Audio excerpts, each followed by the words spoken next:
சிறையில் அடைக்கப்பட்டுள்ள சவுக்கு சங்கர் மீதான குண்டர் சட்டத்தை அறிவுரை கழகம் உறுதிப்படுத்தியது.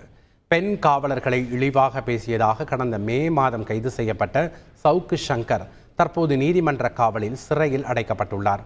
அவர் மீது CMDA அதிகாரி அளித்த புகாரின் பேரில் சென்னை மத்திய குற்றப்பிரிவு சைபர் கிரைம் போலீசார் கைது செய்து அந்த வழக்கிலும் சிறையில் அடைத்தனர். இந்த வழக்கு தொடர்பாக சவுக்கு சங்கர் மீது கடந்த மாதம் 12ஆம் தேதி குண்டர் சட்டத்தின் கீழ் நடவடிக்கை எடுத்து சென்னை காவல் ஆணையர் சந்தீப் ராய் ரத்தோர் உத்தரவிட்டார். இது தொடர்பாக சென்னையில் உள்ள அறிவுரை கழகம் விசாரணை நடத்தி அவர் மீதான குண்டர் சட்டத்தை உறுதிப்படுத்தியுள்ளது. சவுக்கு சங்கரால் பொது அமைதிக்கு குந்தகம் ஏற்படுவதால் குண்டர் சட்டத்தில் அடைக்க முடிவு செய்யப்பட்டது என்றும் இது காவல்துறையின் பழி வாங்கும் நடவடிக்கை அல்ல என்றும் சென்னை உயர்நீதிமன்றத்தில் காவல்துறை ஏற்கனவே தெரிவித்துள்ளது. செய்திகளை உடனுக்குடன் தெரிந்து கொள்ள உடனே சப்ஸ்கிரைப் பண்ணுங்க.